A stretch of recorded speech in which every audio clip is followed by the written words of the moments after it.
Guys, आपको मालूम है कि मैं simple straightforward shortcut formulas के ऊपर जा चुका हूं।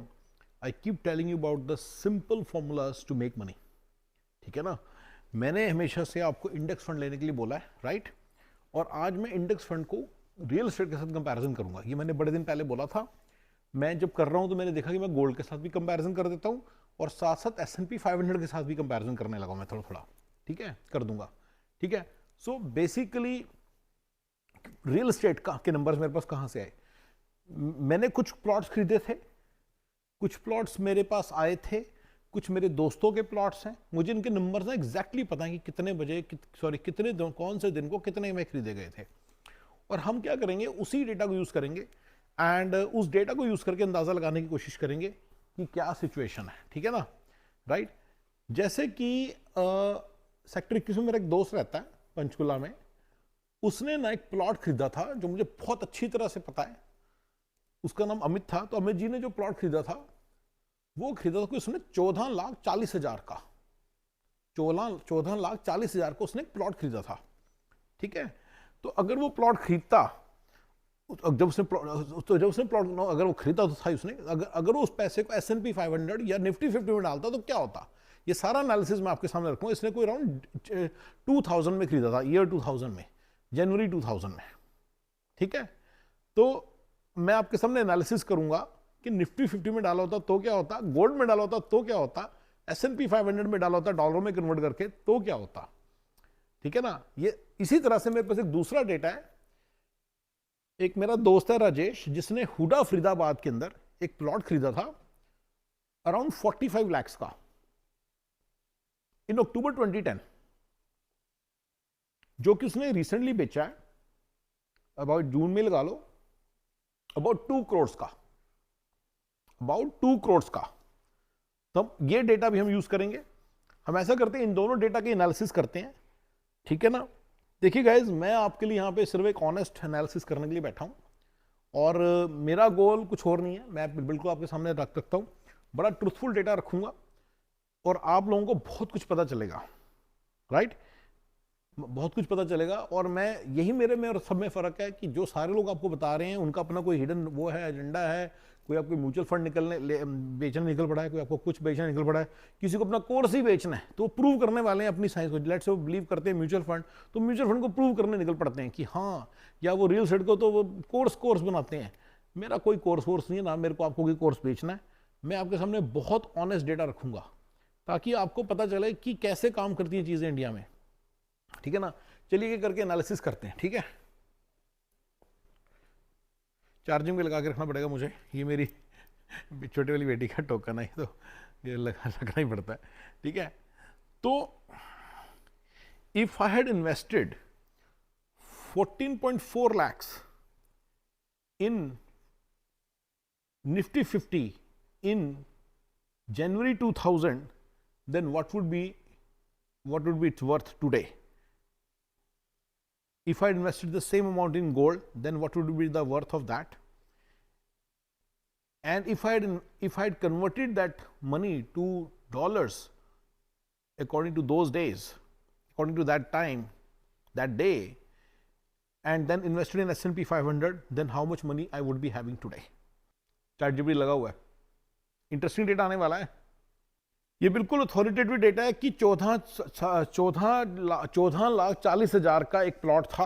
ये बिल्कुल अथॉरिटेटिव डेटा है जिसकी वैल्यू, ठीक है, जो मेरे दोस्त का था, जिसकी वैल्यू अभी उसकी वैल्यू अबाउट 3.5-4 के करीब है या 3 ही करीब है बस।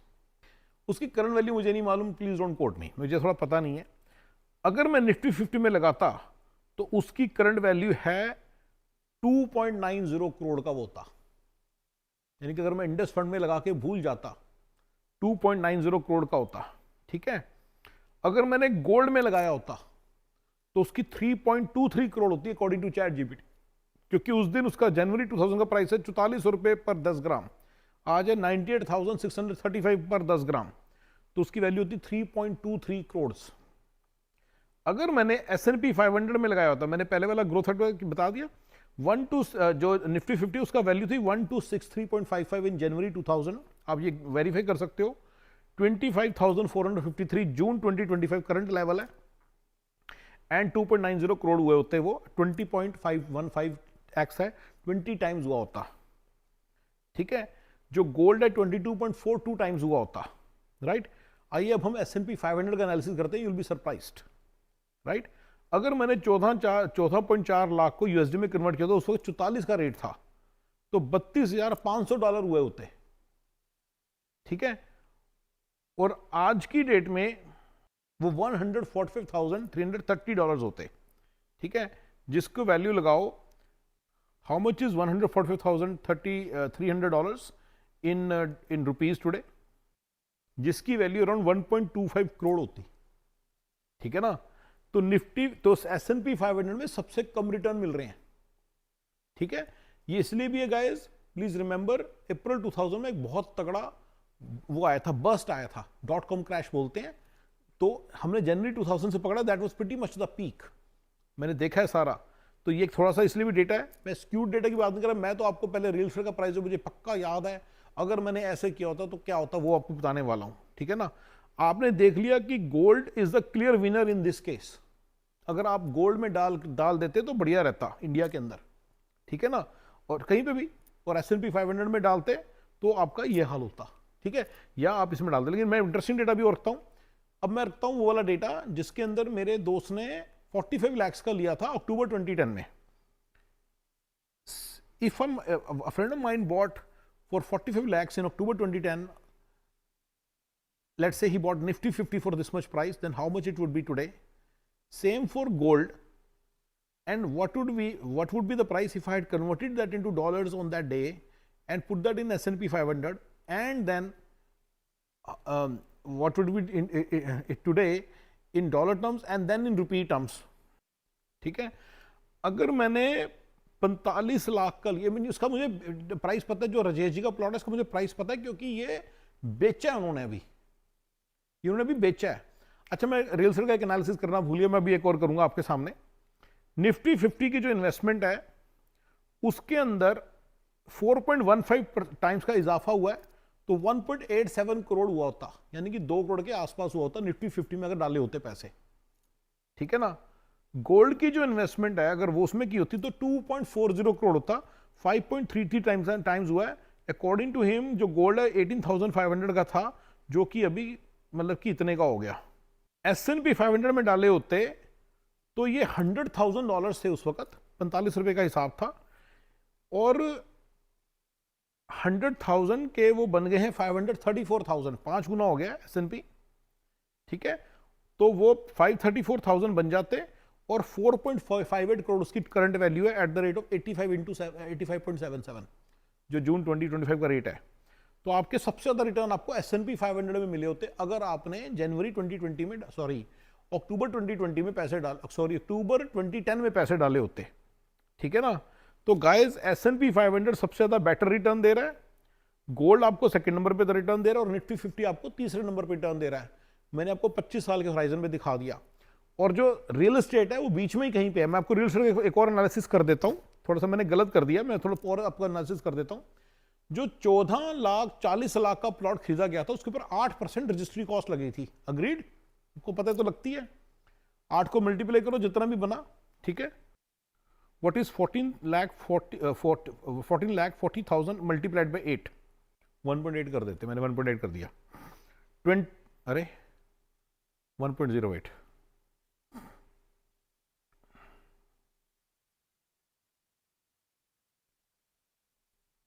15,55,000 है।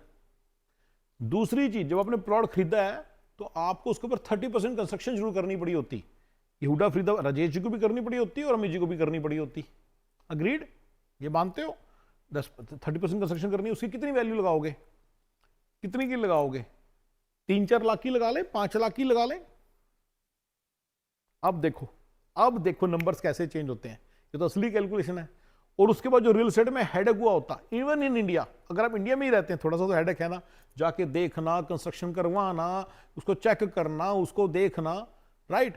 कभी पानी आ गया वो देखना, कभी कोई बंदा कब्जा ना करने, वो हेडेक तो हमेशा ही रहेगा, राइट। तो अगर अब इसको 15,55,000 जा रहा है उस वक्त, ठीक है, what was the bare minimum cost of constructing a 30 like 14 to 30 like कितना होता है 14 मरले का था ना, तो उस पर 30% आपको कंस्ट्रक्शन करनी पड़ेगी। 14 कितने 350 गज हुआ तो अबाउट 30%, 150 गज पे कंस्ट्रक्शन पड़नी पड़ी minimum. So if I had to make a construction of 150 square yards of plot, then what would be the bare minimum cost of construction in 2025 and in 2000 and in year 2000?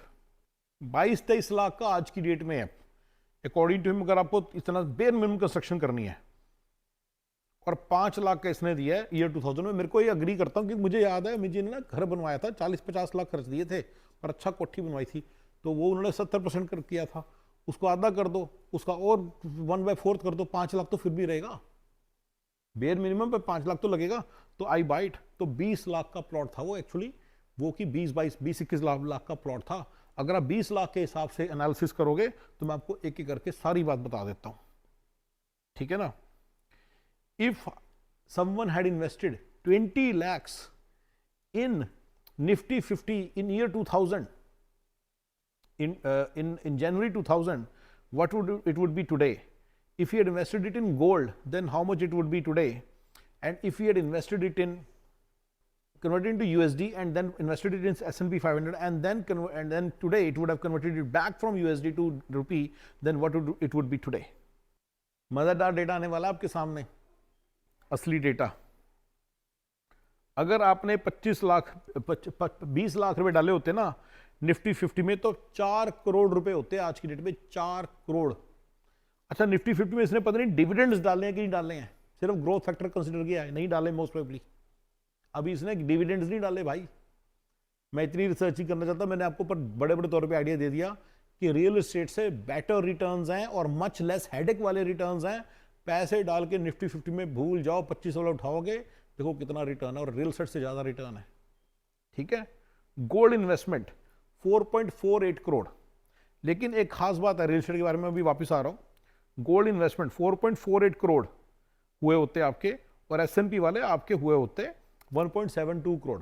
जनवरी 2000 में ना क्या चक्कर था कि कुछ ना डॉलर्स का ना कुछ चक्कर चल रहा था। डॉलर देखिए 2010 में भी डॉलर की वैल्यू 45 है, जनवरी 2020 में भी 2000 में भी 45 है। दिख रहा है आपको, दिख रहा है आपको? तो कुछ गड़बड़ है इसका चक्कर, मतलब ये थोड़ा सा उस वक्त ना डॉलर को कुछ गड़बड़ हुई पड़ी थी। जस्ट सेइंग, जो है सो है, मैंने आपके सामने फैक्चुअल डेटा रख दिया, पर मैंने आपको बताया कि रुपी रियल एस्टेट के बराबर सी अच्छी खासी, रियल एस्टेट बहुत अच्छी खासी आपको रिटर्न मिल रही है, और हेडेक फ्री रिटर्न है ये। स्पेशली गोल्ड के अंदर हेडेक फ्री रिटर्न मिली है, ठीक है ना। निफ्टी 50 के अंदर अभी आपको हेडेक फ्री रिटर्न मिली है, और S&P 500 के अंदर, अगर जैसे मैं तो अमेरिका में था, अगर मैं उसमें डाला होता, that would have been a headache free return. Now here is a very interesting thing, here is a very interesting thing. लेकिन रियल एस्टेट में एक खास बात भी है, अगर आपने 30% बनवाया होता वट एवर, तो आप उसमें रहे भी तो होते ना। तो आपके रहना इस शान, वो शान की क्या कीमत है? आपने ये पैसे कमाए, आपने खर्चे, आपने गाड़ी खरीदी, वो तो सारे पैसे चले ही गए। तो फिर गाड़ियां ना लें, सारी चीजें इन्वेस्टमेंट नहीं ना होती, तो कुछ चीजें यूटिलाइजेशन भी होती है मनी की।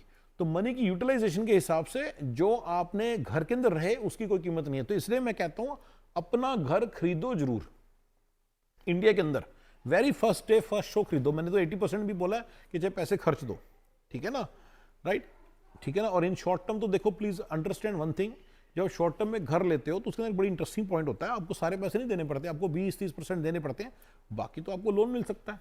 फिर आप over a period of 10 years देते हो, तो आपकी जो इनिशियल इन्वेस्टमेंट सिर्फ 30% है, तो बाकी जो रिटर्न है 10 साल के बाद, आप समझ रहे हो, उस 30% इनिशियल इन्वेस्टमेंट के ऊपर प्लस सारा रिटर्न जो है, सारे पैसे काउंट करो आपने कितने खर्चे, फिर आपको कितने पैसे मिले वो देखो, तो आप रियलाइज करोगे sometimes the gains are very high, ठीक है ना। लेवरेजिंग करने से कई बार गेन्स आर वेरी हाई, लेकिन वो सारे मैं एनालिसिस नहीं कर रहा हूँ, मैं तो एक बड़ा सिंपल सा एनालिसिस कर रहा हूँ, ताकि आपके सामने एक बड़ा क्लियर डेटा आ जाए कि रियल एस्टेट जैसी ही चीज़ है ये बाकी सारी चीज़ें, और ये आपको देंगे। म्यूचुअल फंड्स में मत डालना, स्टॉक्स में मत डालना, हर बारी बोल देता हूँ ताकि भूल के भी, क्योंकि म्यूचुअल फंड जीरो भी हो जाते हैं और स्टॉक जीरो भी हो जाते हैं। इन्फोसिस का स्टॉक वहीं का वहीं खड़ा है, जनवरी 2000 में जहाँ था वहीं का वहीं खड़ा है, ये वेरीफाइबल डेटा, जाके चेक कर लो। अराउंड 2000 में, ईयर 2000 में वो पीक पे था ना जब, उसके बाद से लेके आज तक उतने पे ही खड़ा है।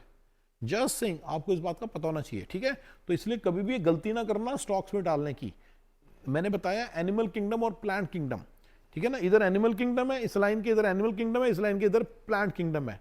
म्यूचुअल फंड और स्टॉक्स एनिमल किंगडम का पार्ट है, and mutual fund is also animal kingdom, और ये प्लांट किंगडम का पार्ट है जहाँ पे मारधाड़ नहीं मची हुई, ये है यहाँ पे आराम से ग्रोथ होती है। उसमें निफ्टी 50 जो है वो कहने को एक स्टॉक मार्केट का इंडेक्स है, तो इसलिए बंदे कहते हैं ना स्टॉक मार्केट से दूर रहो, स्टॉक मार्केट से दूर रहो, ऐसा कुछ नहीं है। Index fund is not stock market, आप इंडेक्स फंड में डालो, कोई टेंशन नहीं है। नहीं समझ आता, गोल्ड का ETF लो, ठीक है।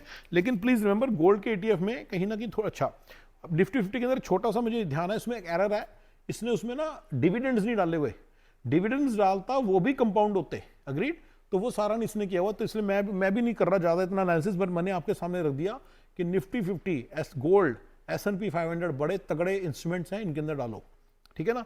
याद है मैंने 45 लाख वाला बोला था, उसके अंदर भी 8% का एरर था, रियल एस्टेट के अंदर 8% लगा होता, और 30% कंस्ट्रक्शन भी करानी पड़ी होती, उसमें तो कंस्ट्रक्शन भी ऑलमोस्ट 30% वुड हैव बीन 150 गज, 30% 350 वुड हैव बीन 100 गज। चलो जितने भी है, बड़े बड़े तौर पे जो मैंने अभी 14 मरले का किया था ना, तो अभी मैंने भी 20 मरले का कर दिया, कनाल का कर दिया, राइट। तो उसके अंदर आपके 150 गज के ऊपर आपको कंस्ट्रक्शन करानी पड़ी होती, तो जब आपने 150 गज के ऊपर कंस्ट्रक्शन कराई होती तो आपके ऊपर बड़े तगड़े पैसे लगे होते, और वो सारे पैसे को अगर फैक्टरिंग करोगे तो बहुत ज़्यादा रिटर्न है। मैं दोबारा एनालिसिस नहीं कर रहा हूँ क्योंकि मैंने दिखा दिया आपको, it is really really high. चलो कर ही देता हूँ, ठीक है। पहले जरा एनालिसिस कर लेते हैं। 45 लाख के ऊपर अराउंड 8% दिए होते, what is 1.08 multiplied by 45 lakh, पहले ये कर लेते हैं। ये तो देखो दिए ही होते ना, इसमें तो कोई शक ही नहीं है। 48 लाख 60,000, ठीक है। एंड उसके बाद 5 लाख लगा ले, 5 लाख लगा ले 2000 में, या 7-8 लाख लगाए, 7-8 लाख लगा ले, ठीक है। अगर आज 7-8 लाख लगाते तो 55 लाख हो गए। If I had invested 55 lakhs in gold in October 2010, then how much it would be today? If I had invested 55 lakhs in Nifty 50, same time, at the same time, then how much it would be today? If I had converted that into S&P into dollars and converted that and bought S&P 500 with it, and then today I would have converted that back from USD into INR, then how much it would be today? मेरे को लगता है chat को बार बार today वुडे बोलते रहना पड़ता है, नहीं तो ये ना बार बार गलतियां करता है। सो it does say these things again and again. Gold की वैल्यू 2.93 करोड़ होती है गाइस, 50 लाख के गोल्ड की। निफ्टी 50 इन्वेस्टमेंट 2.08 करोड़ की हुई होती। देखो कि प्लॉट से ज्यादा दे रहा है, और हेडेक फ्री है बच्चों, लिक्विड मनी और थ्रू आउट लिक्विड रही होती, कोई इशू है पैसा यूज भी कर सकते थे, ये प्लॉट में नहीं होता, ठीक है ना। उसे विजिट करने का लफड़ा नहीं, कब्जे का कोई लफड़ा नहीं, मुरम्मत का कोई लफड़ा नहीं, कोई लफड़ा नहीं, ठीक है, ठीक है ना। S&P 500 इन्वेस्टमेंट 5 करोड़ की हुई होती, 5 करोड़ की। सोचो, दिमाग पे बोझ डालो, ठीक है ना। बताओ रियल एस्टेट में रख के क्या करना है फिर। मैंने अप्रूव किया है कि रियल एस्टेट की जो प्लॉट्स ले रहे हैं, अच्छा बाय द वे तो हुडा का प्लॉट था, और ये भी हुडा का प्लॉट था, दोनों मैंने हुडा के प्लॉट्स बताए। मैंने अथॉरिटी वाले प्लॉट्स को हमेशा नंबर 1 बोला है, और मैं कह रहा हूँ ठीक है आप रियल एस्टेट लेना चाहते हो वो भी ले सकते हो, लेकिन प्लीज रिमेंबर ये सारे इंस्ट्रूमेंट्स आप उसमें compete करते हैं, ठीक है ना। और S&P 500 या निफ्टी 50 स्टॉक मार्केट नहीं है, यहाँ पे मारधाड़ नहीं बची, ये एनिमल किंगडम नहीं बची, ये एनिमल किंगडम नहीं है, ये चुपचाप समझिए ये एक प्लांट किंगडम है, इसमें कोई इशू नहीं कभी भी आएगा, ठीक है ना। आप चुपचाप लेके 10 साल बाद देखो पैसे बड़े ही होंगे, ठीक है ना, ये हमेशा याद रखना, ठीक है। और गाइस मैंने आपको बड़े इंटरेस्टिंग डेटा दिया कि रियल एस्टेट के अंदर इंडिया के 2 मैंने प्लॉट्स जिनके मुझे 100% कंफर्म प्राइसेस हैं। बाय द वे मुझे ना वो 21 सेक्टर वाले का पता नहीं है कितना प्राइस है, वो 4 अंक लगा लो, लेकिन फिर भी बड़े बड़े तौर पे returns are really marvellous from other instruments, ठीक है ना। तो अपने रहने के लिए घर जरूर लेना गाइस, मैंने उसको आज भी रूल आउट नहीं किया, अपने रहने के लिए घर लो, क्योंकि रहना भी तो मिलता है ना। 25 साल अपने घर में रहते भी तो आप उसमें रहते भी तो, उसकी बहुत बड़ी वैल्यू है भाई। किराया तो बचा ही होता है आपका, पहले तो ये बात समझ लो, किराया तो बचा ही होता है, लेकिन उसकी वैल्यू बहुत ज़्यादा है। अपनी शान है अपने घर में रहना, अपने घर में रहने का आन बान शान अलग है, उसकी क्या वैल्यू है। आप फरारी खरीदते उसमें चाहते हो, उसकी क्या वैल्यू है। आप तो फिर ऐसे डेप्रिशिएट ही कर रहे हो। तो इन्वेस्टमेंट को ऐसे नहीं, हमें हर चीज़ इन्वेस्टमेंट नहीं होती, यूटिलाइजेशन ऑफ मनी भी कोई चीज़ होती है, तो आपने यूटिलाइज भी तो किया होता है मनी को, तो वो बहुत बड़ी बात है। तो इसलिए अपना घर तो जरूर लो, पर अगर आप इन्वेस्टमेंट के लिए कोई प्लॉट ले रहे हो उधर उधर इधर उधर, तो मैंने आज आपको बेटर तरीके बताए हैं, ठीक है ना। तो एंड हेडेक फ्री तरीके हैं, ठीक है ना, और कंपेरेबल रिटर्न्स है बच्चों, ये याद रखना। आपके दिमाग में कह रहे हैं 4 करोड़ वर्सेस 4.5 करोड़, ऐसे नहीं काम करता। अगले 10 साल में क्या होगा किसी को नहीं मालूम, लेकिन तो इसलिए ये कंपेरेबल मानो बस, ठीक है, मैंने आज आपको एक और भी फंडा बता दी, उनको कंपेरेबल मानो। अगर आपको नहीं समझ आता आप गोल्ड में डाल दो, पर मेरे हिसाब से अगर मेरे से पूछोगे मैं गोल्ड से बेटर फील करता हूँ S&P 500 में डालो या निफ्टी 50 में डालो, ये मेरी पर्सनल चॉइस है। म्यूचुअल फंड में चाहे जो मत डालना, तुम्हारे पास लोग आएंगे कि निफ्टी 50 में, सॉरी, म्यूचुअल फंड में पैसे 12% होता है, वो जो बोलते हैं ना होता है, वो उनको बोलना चाहिए हो सकता है, वो झूठ बोल रहे होते हैं। लेकिन गोल्ड में देखो सब में हो सकता है, ये चक्कर प्रॉब्लम बड़ा है, लेकिन गोल्ड ऊपर ही जाएगा। गोल्ड इज इन्फ्लेशन, तो इन्फ्लेशन तो बढ़ी रही है ना, तो ऊपर ही जाएगा। लेकिन ये जो होते हैं ना, ये म्यूचुअल फंड वगैरह, ये नीचे भी जा सकते हैं। 50% म्यूचुअल फंड लास्ट के 3-4 सालों में 50% म्यूचुअल फंड डाउन है, उन्होंने पैसे गंवाए हैं, कमाए नहीं है। तो इस बात को समझो। और मैंने बहुत सारे वीडियोस बनाए एक्सप्लेनिंग कि म्यूचुअल फंड्स कैसे किसी बंदे के विम एंड फैंसी पे चलता है और कैसे वो बंदा आपके साथ ड्यूप कर सकता है। मैंने बहुत सारे वीडियोस बनाए, उनको आप देख लेना, ठीक है ना। ये मैं जो एडवाइजेस दे रहा हूँ, ये मैं सबको दे रहा हूँ। ये आप तो नॉर्मल बंदे हो, मैं तो कहता हूँ शिल्पा शेट्टी को भी, सेलिब्रिटीज को भी ये करना चाहिए। चुपचाप इसमें पैसे डालो, आप देखो आप कहीं कहीं पहुंच जाओगे। मीना कुमारी पता नहीं कहते खराती हॉस्पिटल में मरी, अरे चुपचाप इसमें डाले होते। हालांकि मैं ये भी कहता हूँ कि रियल एस्टेट ली होती, लेकिन अपने रहने के लिए तो रियल एस्टेट ली होती, उसके बाद इसमें चुपचाप डाले होते, निफ्टी 50 में डाले थे। उस वक्त जो भी था होगा इंडेक्स फंड, कोई चांस नहीं था कि पैसे लूज करती और अच्छे पैसे कमाती, और उसमें से SWP भी बना सकती, सिस्टमेटिक विड्रॉल भी बना सकती थी, सिस्टमेटिक विड्रॉल प्लान भी बना सकती थी। तो वो उसको फिर कभी भी हिट ना करता, पैसे ग्रो ही करते रहते और उसमें से थोड़े थोड़े निकाल भी सकती थी, फिर भी वो पैसे बढ़ते ही रहते, ठीक है ना। फुल्ली डिप्लीट कभी भी ना होते, फुल्ली खत्म कभी भी ना होते। तो ये भी एक फंड है। तो सारा मिला के गाइस, ये प्लीज मैं आपको बड़ी इंटरेस्टिंग बातें बता रहा हूँ और आप इसको यूटिलाइज करो, ये आपके फायदे की चीजें हैं, आपको बहुत फायदा देंगी। इन चीजों को एनालाइज करना स्टार्ट करो, ठीक है। Thank you guys, bye bye.